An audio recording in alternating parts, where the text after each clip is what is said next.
Drugs के supplier Pakistan पर फिर हो सर्जिकल स्ट्राइक। पूर्व मंत्री ने की विश्व के नक्शे से नामो निशान मिटाने की मांग।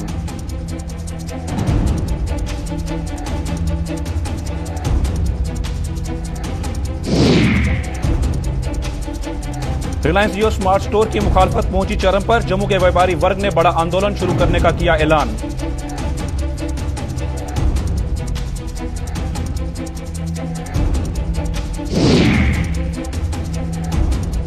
एसीबी ने कुपवाड़ा के एआरटीओ कार्यालय में तीसरी बार की जांच। कार्यालय में खंगाला रिकॉर्ड और कई अहम दस्तावेज।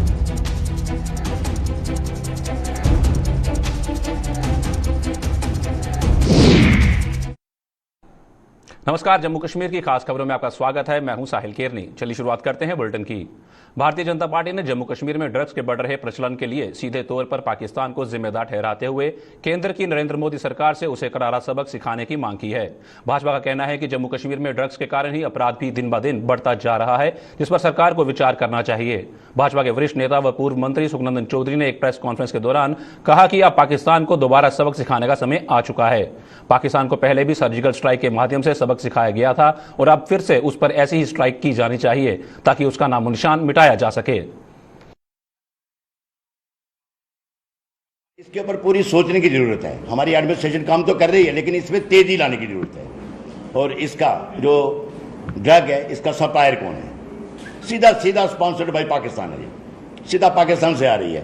कल ही रजौरी में एक हमारे सरपंच पकड़े गए हीरोइन के साथ। उसके 10 दिन पहले अखनूर एरिया में पकड़ी गई हीरोइन, और उसके एक 1.5 महीना पहले अपने आरसपुरा में भी पकड़ी गई। अगर पाकिस्तान से, अगर श्रीनगर से बुकी आ रही है, वो भी स्पॉन्सर्ड बाय पाकिस्तान है।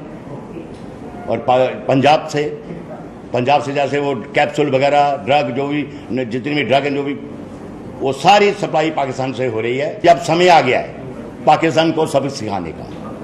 पहले भी हमने एक सर्जिकल स्ट्राइक करके पाकिस्तान को ट्रेडर दिखाया था, और आज लगता है कि पाकिस्तान को बड़ी सबक सिखाने की जरूरत है। कभी जो हमारे अपने इमरान खान, जो आज वहाँ के प्राइम मिनिस्टर हैं, कभी हमारे खेलने आते थे, हमारे लोग वेलकम करते थे, लेकिन आज उसको भी सबक सिखाने की जरूरत है। जैसे पूर्वी पाकिस्तान का नाम आपने देखा था, अपने वर्ल्ड के मैप से निकल गया था, वर्ल्ड के मैप से पूर्वी पाकिस्तान का नाम मिट गया था, वैसे भी अब पाकिस्तान का नाम मिटा के रख देंगे हम। सर्जिकल स्ट्राइक थी और आज पिक्चर का एंड होने वाला है। और जितनी अगर यही एटीट्यूड पाकिस्तान का रहा तो उसको बख्शा नहीं जाएगा, उसे इसका सबक सिखाया जाएगा। जम्मू के व्यापारियों ने प्रशासन पर उन्हें प्रताड़ित किए जाने का आरोप लगाते हुए एक बड़ा आंदोलन शुरू करने का ऐलान किया है। व्यापारी वर्ग ने आरोप लगाया है कि जम्मू कश्मीर को केंद्र शासित प्रदेश में बदले जाने के बाद जम्मू के व्यापारी, खासतौर पर छोटे दुकानदार भी कहीं के नहीं रहे हैं और अब प्रशासन उन्हें रिलायंस जियो स्मार्ट स्टोर के रूप में एक नया तोहफा देने जा रही है, जिसे बर्दाश्त नहीं किया जाएगा। वेयरहाउस ट्रेडर्स फेडरेशन के प्रधान दीपक गुप्ता ने बताया कि यह स्टोर खुलने के जम्मू का व्यापारी वर्ग पूरी तरह से खत्म हो जाएगा, लिहाजा सरकार को इस फैसले पर दोबारा विचार करना होगा। उन्होंने चेतावनी दी कि ये स्टोर अगर यहां खुल गए तो व्यापारी वर्ग सड़कों पर उतरकर बड़ा आंदोलन शुरू करने पर मजबूर हो जाएगा। सरकार जम्मू के लोगों को एक नया तोहफा लाई है, रिलायंस जियो स्मार्ट। ये रिलायंस के जम्मू प्रोविंस के अंदर 100 मतलब कि तकरीबन 100 छोटे स्टोर खोलने लगी है, और उन स्टोरों में ग्रोसरी आइटम होगी, फल सब्जी होंगे और मेडिकल स्टोर की फैसिलिटी होगी, और उसके बाद वाइन और बियर भी वहां बिकनेगी, all in the one space. आप बताएं, और उनको 24/7 पूरा दिन खोलने की परमिशन होगी। अगर सरकार ने रिलायंस इन रिटेल सेक्टर, जो जियो स्मार्ट कार्ड है, ये दुकानें अगर वापस नहीं ली तो हम व्यापारी वर्ग जो है सड़कों पे उतरेंगे, बंद करेंगे, धरने देंगे और भूख हड़ताल भी करेंगे।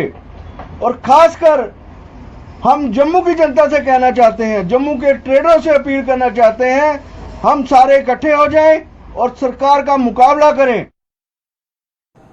एंटी करप्शन ब्यूरो ने आज तीसरी बार कुपवाड़ा के एआरटीओ कार्यालय में रिकॉर्ड की जांच पड़ताल की। एसीबी के डीएसपी की अगुवाई में आज एक टीम फिर से इस कार्यालय में पहुंची और अपनी कार्रवाई को अंजाम दिया। इस दौरान ना ही किसी को कार्यालय से बाहर और ना ही किसी को भीतर जाने का दिया गया। इस पूरी कार्रवाई में क्या उभर कर सामने आया है, इस बारे में फिलहाल आज एसीबी की टीम की ओर से कोई बयान जारी नहीं किया गया।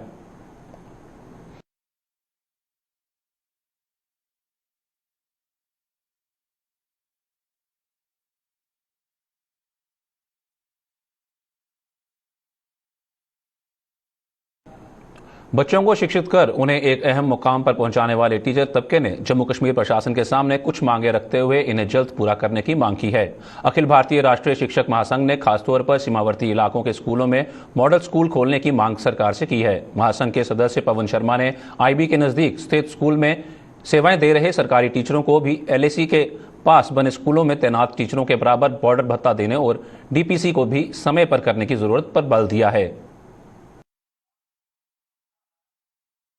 हैं कि बॉर्डर एरियाज़ के अंदर मॉडल स्कूल्स का कंसेप्ट स्टार्ट किया जाए और जल्दी से जल्दी इसको वहाँ पे लागू किया जाए और जो हमारी टीचिंग फैटर्निटी बॉर्डर एरियाज़ के अंदर काम कर रही है उनका वहाँ जो बॉर्डर अलाउंस है उसको एनहांस किया जाए और सबका एक बराबर किया जाए। और अभी ये सिर्फ एलएसी के अंदर ही दिया जा रहा है। हम चाहते हैं कि आईबी बॉर्डर के ऊपर भी जो हमारे टीचर्स काम कर रहे हैं ये उनके लिए भी होना चाहिए और सबके लिए एक जैसा होना चाहिए। इसी जो है वो टाइम बाउंड होनी चाहिए। और ये जो एक इनिशिएटिव एनुअल ट्रांसफ़र ड्राइव का स्टार्ट किया था हमारे कमिश्नर साहब ने और डायरेक्टर स्कूल एजुकेशन ने, तो उसको हम अप्रिशिएट करते हैं। पहले भी हमने काफ़ी अप्रिशिएट किया है कि एक अच्छा ड्राइव है, लेकिन जो डिले हो रहा है तो उससे हमारी कम्युनिटी के अंदर एक रिजेंटमेंट है। तो हम एलजी साहब से ये रिक्वेस्ट करते हैं कि कंसर्न अथॉरिटीज़ को डायरेक्शंस दी जाएं ताकि ये रिड्रेसल जल्दी से। जम्मू कश्मीर में अब किसी भी समय होने वाले विधानसभा चुनावों की तैयारी में जुटी अपनी पार्टी कश्मीर के साथ साथ जम्मू सूबे में भी अपना जनाधार बढ़ा रही है। इसी कड़ी में आज पार्टी के जम्मू स्थित मुख्यालय में आयोजित एक कार्यक्रम के दौरान कुछ लोगों ने अपनी पार्टी का दामन थामा। ये लोग अपनी पार्टी के संभागीय अध्यक्ष मनजीत सिंह की मौजूदगी में पार्टी में शामिल हुए, जिनका जोरदार स्वागत किया गया।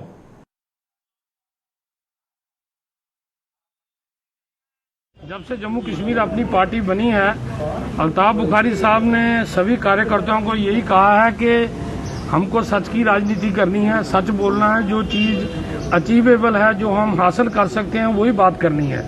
तो लोग आज इस सच की राजनीति को देख के हमारे साथ जुड़ रहे हैं और जो कमिटमेंटें जम्मू कश्मीर अपनी पार्टी ने बिना सता के भी लोगों से की, जैसे ये वादा किया था कि यहाँ के नौजवानों को ही रोज़गार मिलेगा, बाहर के लोग नहीं आएंगे। तो जब केंद्र सरकार ने एक फरमान जारी किया तो 24 घंटे के अंदर अंदर अल्ताफ बुखारी साहब ने उस आर्डर को अमेंड करवाया। इसी तरह स्टेट के लिए हम जदोजहद कर रहे हैं। हमारे जो ज़मीनों के अधिकार हैं 80% उसमें अचीव हुआ है। हम चाहते हैं कि हमको ये जॉब का और लैंड का कॉन्स्टिट्यूशनल जो इसका प्रोविज़न रखा जाए, इसके लिए हम जदोजहद कर रहे हैं। जम्मू में आज मार्शल आर्ट्स की जिला स्तरीय चैंपियनशिप की शुरुआत हुई। खेल विभाग व युवा मामलों के विभाग द्वारा आयोजित इस चैंपियनशिप का उद्घाटन विश्व हिंदू परिषद के प्रधान राजेश गुप्ता ने किया, जिसमें जम्मू जिले के कई खिलाड़ी इस खेल में अपना जौहर दिखा रहे हैं। किसी सरकारी इमदाद के बिना किसी सरकारी मदद के इस गेम को इस स्तर पर पहुंचाना आज उस समय में जबकि सब लोग सरकार का मुंह देखते रहते हैं कि मदद आएगी तो काम करेंगे, उस वक्त ये लड़के मिसाल कायम कर रहे हैं कि कंटिन्यूसली एक एसोसिएशन को 9वें वर्ष में प्रवेश सरकार की तरफ से रिकॉग्निशन की तरफ ले गए हैं और लगातार डिसिप्लिन के साथ डिस्ट्रिक्ट चैंपियनशिप और प्लेयर्स इसमें पैदा कर रहे हैं। मैं आशा करता हूं कि ये जो काम इन्होंने बीड़ा उठाया है ये आगे डिस्ट्रिक्ट के बाद स्टेट और फिर राष्ट्रीय स्तर पर ये एसोसिएशन और गेम बहुत पॉपुलर होगी और पॉपुलर होने के साथ साथ ये बच्चों का आगे ओलंपिक तक जाने का कभी न कभी मौका आएगा। और मेरी शुभकामनाओं के साथ आज इसको ये प्रारंभ हुआ है और बहुत बहुत बहुत आपको बधाई सभी आयोजकों। कठुआ के वार्ड नंबर 8, 9 और 10 के लोगों का दिन का चैन और रातों की नींद उड़ गई है। इन लोगों की इस दुर्दशा के लिए बिजली विभाग को जिम्मेदार ठहराया गया है, जिसने इन लोगों को हजारों रुपए के बिजली के बिल थमाकर उन्हें सख्ते में डाल दिया है। इन लोगों ने आज प्रदर्शन करके ये बिल वापस लेने की मांग की है।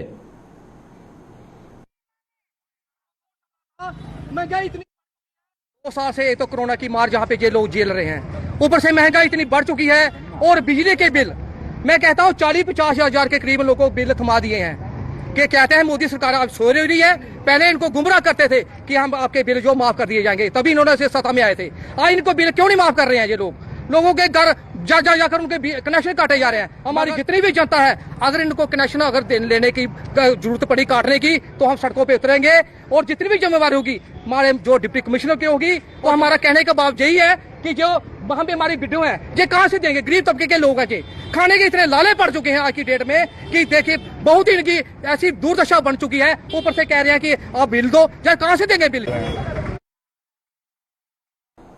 आज के दिन यानी 16 सितंबर को पूरी दुनिया भर में ओजोन दिवस के रूप में मनाया जाता है। जीवन के लिए ऑक्सीजन से ज्यादा जरूरी ओजोन के और इस दिवस को मनाने की यही वजह है कि ओजोन लेयर के बारे में लोगों को जागरूक किया जा सके, साथ ही इसे बचाने के लिए समाधान निकाले जा सकें। वायुमंडल में ओजोन परत सूर्य से निकलने वाली हानिकारक अल्ट्रावायलेट किरणों से पृथ्वी को बचाती है। सूर्य से निकलने वाली ये किरणें त्वचा रोग समेत कई बीमारियों का कारण बन सकती हैं। यानी दूसरे शब्दों में कहें तो ओजोन की परत के बिना पृथ्वी पर जीवन मुमकिन नहीं होता। आपको बता दें कि इस बार वैश्विक ओजोन परत संरक्षण के 36 साल पूरे हो गए हैं। जम्मू यूनिवर्सिटी के कुछ स्कॉलरों ने ओजोन दिवस के महत्व की जानकारी दी। क्या कहना है उनका, आइए आपको बताते हैं। ओजोन लेयर एक तरह का एक प्रोटेक्टिव शील्ड है, ब्लैंकेट है जिसने पूरे अर्थ को एक तरह से शील्ड करके रखा है, जिससे कि जो सन की हार्मफुल अल्ट्रावायलेट रेडिएशंस हैं वो फिल्टर हो जाती हैं और हमारे अर्थ पे उतनी नहीं पहुंचती जितनी वहां से सन से आती है। सो उसको प्रोटेक्ट करने के लिए ओजोन लेयर जो है वो हमारे अर्थ के लिए बहुत इंपॉर्टेंट है। तो जो आप ओजोन होल की बात कर रहे हो, तो कुछ साल पहले ये चीज काफी ज्यादा ये हाईलाइट हुई थी कि ओजोन होल हो गया है, और उसके बहुत ज्यादा अलग अलग तरह के मतलब भी सबने निकाले थे। बट इसका बेसिक मतलब ये है कि जैसे जो हमारी ओजोन लेयर है, वो जो ओजोन के जो मॉलिक्यूल्स जो प्रेजेंट होते हैं हमारे ह्यूमंस की डिफरेंट तरह की एक्टिविटीज से, जैसे हमारे व्हीकल से, हमारे कुछ तरह के अप्लायंसेस से, जैसे एसीज वगैरह होते हैं, फ्रिज वगैरह होते हैं, तो उनसे कुछ तरह की गैसेस जो है वो निकलती हैं, जिन्हें हम क्लोरोफ्लोरोकार्बन हम बोलते हैं। तो वो क्या है, वो जब जाती हैं ऊपर एटमॉस्फेयर में जाती हैं, तो वो हमारे ओजोन के साथ रिएक्ट करती हैं। जब उनके साथ रिएक्ट करती हैं तो वो क्या करती हैं, हमारे ओजोन को ब्रेक डाउन कर देती हैं। हमारा जो ओजोन लेयर है हमारे एटमॉस्फेयर में, हमारे वातावरण में पाई जाती है, तो ये जो है हमें सूर्य की जो हानिकारक किरणें हैं उससे बचाती है, उससे प्रोटेक्ट करती है, जो यूवी रेज जिसको हम कहते हैं।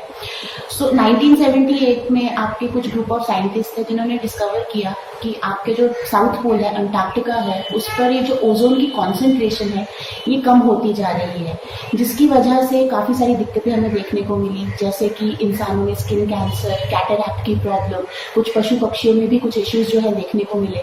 तो इसकी महत्वता तब से जो है, सिग्निफिकेंस जो है तब से जो है बहुत ज़्यादा हो गई है। उस सितंबर 16 को हर साल जो वर्ल्ड ओजोन डे की तरह मनाया जाता है कि हम अवेयरनेस क्रिएट कर सके कि ओजोन लेयर को प्रोटेक्ट करना है। सर घातक तो होती ही है, वो जो रेज हैं, कॉस्मिक रेज हैं, सूरज की किरणें हैं, और वो क्या करती हैं, बहुत सारी डिजीजेस जो है इंसानों में वो कॉज करती हैं। आपकी स्किन डिजीज में जेनेटिक म्यूटेशंस को कॉज करती हैं, आपकी जीन्स में चेंज लेकर आती हैं। तो वो पीढ़ी दर पीढ़ी जो है आपको वो चेंजेस देखने को मिलते हैं। आपको कैंसर जो है आज की डेट में बहुत प्रोमिनेंट एक बीमारी है। आंखों में जब वो किरणें पड़ती हैं, कैटरैक्ट की प्रॉब्लम करती हैं।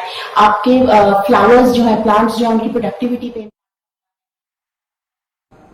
जम्मू के जीएमसी अस्पताल के नए इमरजेंसी ब्लॉक के लिए ऑक्सीजन प्लांट शुरू करने की अभी स्वीकृति नहीं मिल पाई है। इस प्लांट की मशीनरी वगैरह मौके पर पहुंच गई है, लेकिन अभी सचिवालय से हरी झंडी न मिलने पर यह प्लांट शुरू नहीं हो पाया है। हालांकि नए इमरजेंसी ब्लॉक में भर्ती मरीजों को फिलहाल पुराने ऑक्सीजन प्लांट से ही प्राणवायु यानी ऑक्सीजन की सप्लाई की जा रही है। संबंधित अधिकारी बोधराज ने बताया कि सचिवालय से स्वीकृति मिलते ही नया प्लांट शुरू कर दिया जाएगा।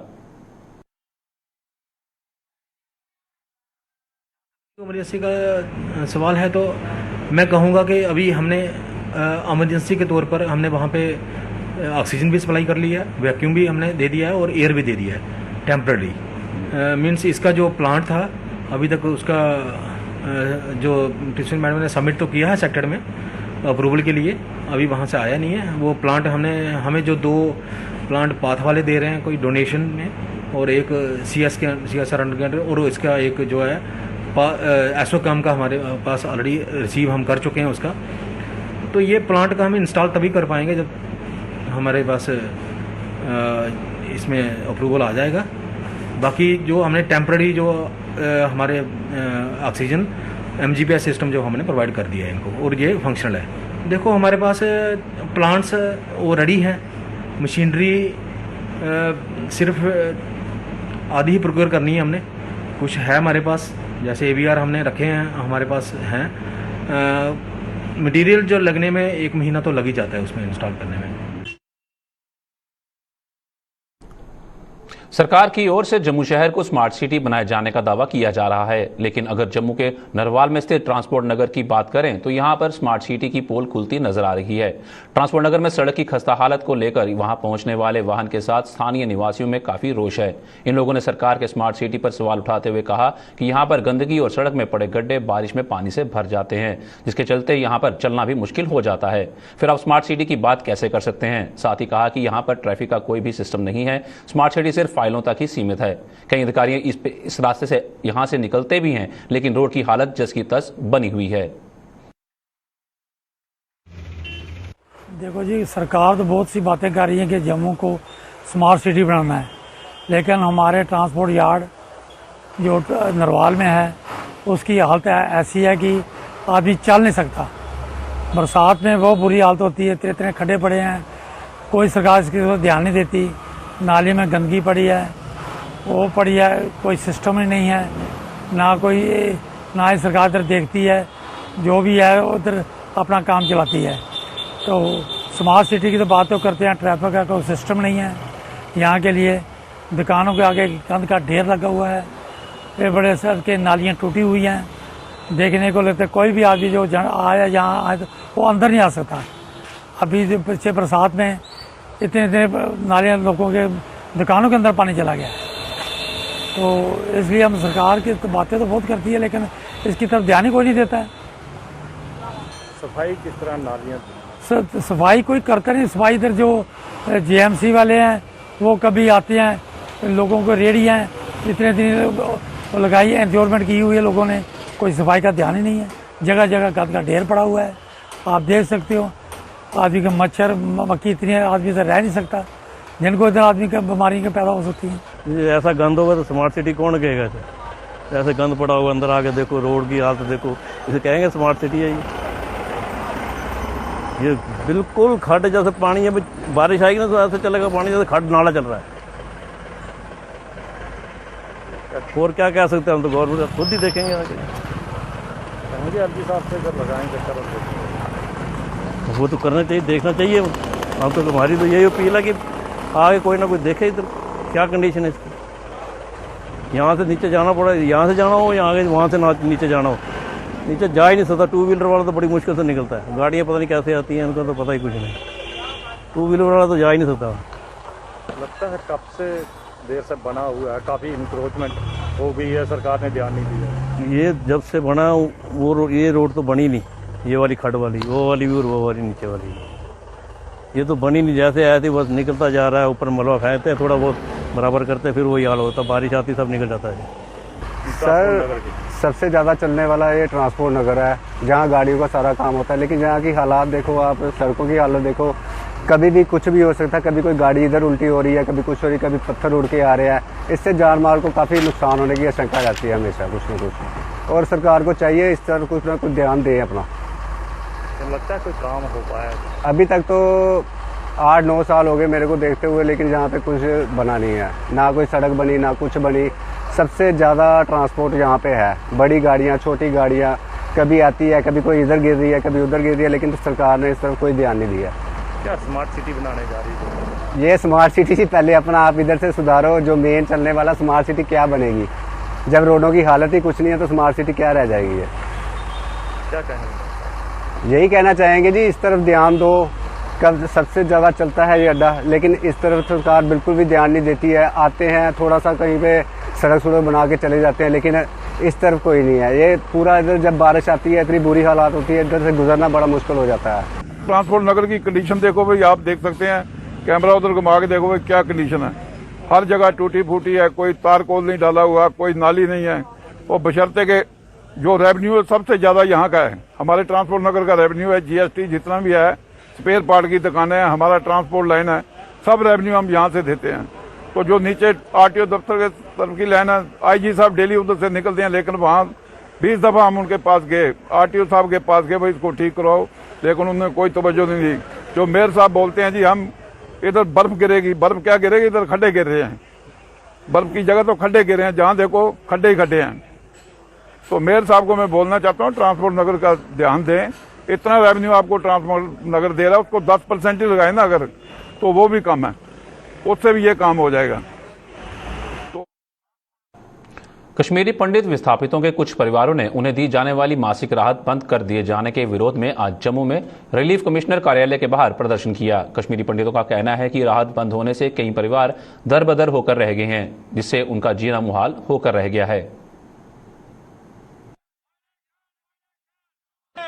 गवर्नमेंट का या इस डिपार्टमेंट का इंटरनल कोई मामला था, इनको ये सुलझाना चाहिए था, या जो था इनको इस नौबत नहीं आनी चाहिए थी, जिसकी वजह से आज इसको अदालत को ये बंद करना पड़ा है। मगर अदालत को भी सोचना चाहिए था कि ये जो बात है ये ठीक नहीं है, क्योंकि इस पर बहुत सारी फैमिलियां जो है वो सफ़र कर रही है, बूढ़े बुजुर्ग बहुत सफ़र कर रहे हैं, क्योंकि इसी पर जब ये आता था तभी दूध वाले को देते थे, दवाई वाले को देते थे, दुकानदार को देते थे। मेरी ये रिक्वेस्ट है, अगर इस डिपार्टमेंट को पता था हमारे कुछ केस चल रहे हैं अदालत में, क्या हम, और अदालत का भी हमें ये इससे बहुत नाराजगी है कि उनको ये इतना डिसीजन नहीं होना। अगर इनके कुछ अकाउंट्स है, अकाउंट्स में अगर इनका रिलीफ का अकाउंट है, रिलीफ का अकाउंट को रिलीज करो, इनके अकाउंट जो पर्सनल है, जिनके उनके तनख्वाही जाती है कुछ ज्यादा, उसको बंद करो। मगर हमें क्यों सफर कर रहे हैं? क्या जो भारत का जो उच्च न्यायालय, क्या सुप्रीम कोर्ट से ये रुजू करना चाहते हैं कि इस मामले को दखल दे, ताकि हम जो यहाँ सफर कर रहे हैं इस सफर को हम ये दूर हो जाए जल्दी से जल्दी। 1947, 1965 और 1971 के रिफ्यूजियों ने आरोप लगाया है कि अभी भी केंद्र सरकार द्वारा उन्हें मुआवजा के तौर पर मुहैया कराई गई राशि से रिफ्यूजियों के कई परिवार महरूम हैं। पीओजे के रिफ्यूजी फ्रंट के बैनर तले जम्मू में आज प्रदर्शन करते हुए इन रिफ्यूजियों ने सरकार पर उन्हें नाउम्मीद करने का आरोप लगाया। इनका कहना है कि कई रिफ्यूजी परिवारों को औपचारिकताएं पूरी करने के नाम पर प्रताड़ित किया जा रहा है, जिसका उपराज्यपाल को संज्ञान लेना चाहिए। फ्रंट के प्रधान युद्धवीर सिंह ने चेताया कि यदि प्रशासन के अधिकारियों ने इस प्रताड़ना पर रोक न लगाई तो रिफ्यूजी एक बड़ा आंदोलन शुरू करने पर मजबूर हो जाएंगे। एक गवर्नमेंट ने साढ़े कन्ने गलबात की थी कि अस तुसें जी 5.5 लाख रुपया देगे, लेकिन अफसोस है कि वो गवर्नमेंट कर नहीं पाई। और अजे भी 30% फाइलां जड़ियां ने हर दफ्तर च पेदियां, चाहे कठुआ है, चाहे सांबा है, चाहे जम्मू है, या कोई और डिस्ट्रिक्ट है। और मैं अपने गवर्नर साहब दी, एसडी साहब दी और सेंट्रल गवर्नमेंट की संदेश देना चाहना कि ये तुंदा काम है इस चीज़ की दिखना कि नीचे काम हो रहा या नहीं हो रहा। आज जनता परेशान है और उसी दड़ाया जा रहा और खामखा दड़ाया जा रहा, बोलते ये कागज ले आओ, वो ले आओ, ये नहीं है, वो नहीं है, तो खामखा एक परेशानी लोगों वास्ते बनाई दी है। अगर ये सिस्टम चलता रहा, और मैं उम्मीद करना कि असें जी इन्नी तादाद बाहर आने पौग और गवर्नमेंट की संभालना मुश्किल होगा। मैं संदेश जोड़ा है सेंट्रल गवर्नमेंट की, अपनी JNK गवर्नमेंट की और तमाम रिफ्यूजी भाइयों भी देना चाहना कि कट्ठे हो, बाहर निकलो, इहदा वक्त है जागने का। अगर तुम सुते रहो, घरें बैठे रहो, कोई गर्मी कोई सर्दी नहीं है, बाहर आओ, मैदान में आओ और अपने हक की आवाज़ बंद करो, बुलंद करो और इस मसले की कामयाबी दियो। और बेहतर कोई तरीका नहीं। आरएसपुरा के मरालियां डाक बंगले के नजदीक पर नहर पर वॉल प्रोटेक्शन न होने के कारण स्थानीय लोगों ने नाराजगी जाहिर की है। स्थानीय लोगों के मुताबिक यहां पर कई हादसे हो चुके हैं और कई लोगों ने अपनी जान गंवाई है, लेकिन प्रशासनिक अधिकारियों पर इसका कोई असर नहीं पड़ता। कई बार अधिकारियों को डाक बंगले के नजदीक इस नहर पर फेंसिंग करने के लेकर मांग की गई, लेकिन उनकी कहीं कोई सुनवाई नहीं हुई। बताते चलें कि अभी कुछ ही दिन पहले मरालियां डाक बंगले के नजदीक एक कार नहर में गिरने से 4 लोगों की मौत हो गई थी, जिसमें 2 बच्चे भी शामिल थे। स्थानीय लोगों ने जल्द से जल्द यहां पर फेंसिंग करने की मांग की है। फिर से हम प्रशासन को जागरूक करना चाहते हैं। जो हाल में एक घटना हुई है मरालिया में, यहाँ पर एक परिवार के चार लोग मारे गए हैं। प्रशासन ने अब तक भी इस तरफ कोई ध्यान नहीं दिया। आज 5-6 दिन हो गए हैं इस घटना को हुए, लेकिन प्रशासन ने अभी भी ध्यान नहीं दिया। नहर टूटी हुई है, वहाँ पर वैसे का वैसा काम है। हमने काफ़ी बार अपील की है, 3-4 दिन लोगों ने काफ़ी मीडिया और सोशल मीडिया और मीडिया की तरफ से अपील भी की गई कि इस तरफ ध्यान दिया, लेकिन अभी तक प्रशासन ने एक साइन बोर्ड तक भी नहीं लगाया हुआ। हम सरकार से और खासकर डीसी साहब से कहते हैं कि जितनी जल्दी हो सके इन जो नहरों की बदतर हालत हुई है इसको जितनी जल्दी हो सके ठीक किया जाए।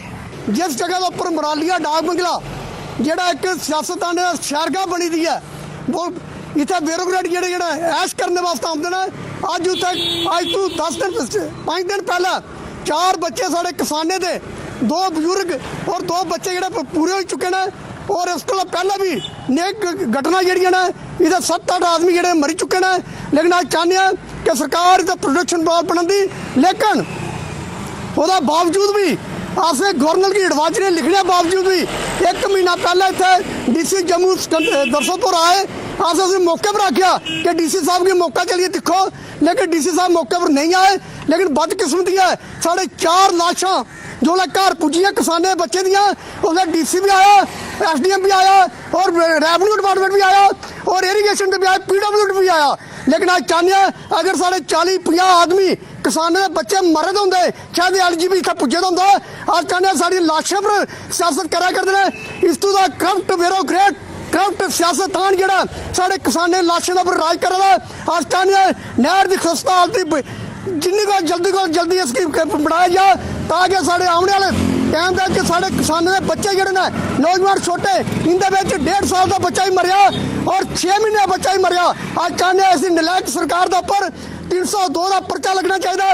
ये कातल है, ये एक्सीडेंट नहीं है। अभी नहर का रेवन्यू डिपार्टमेंट इरीगेशन डिपार्टमेंट ने एक कतल किया गया साढ़े बच्चे का। जम्मू कश्मीर की खास खबरों में फिलहाल इतना ही। मुझे और मेरी पूरी टीम को दीजिए इजाजत। नमस्कार।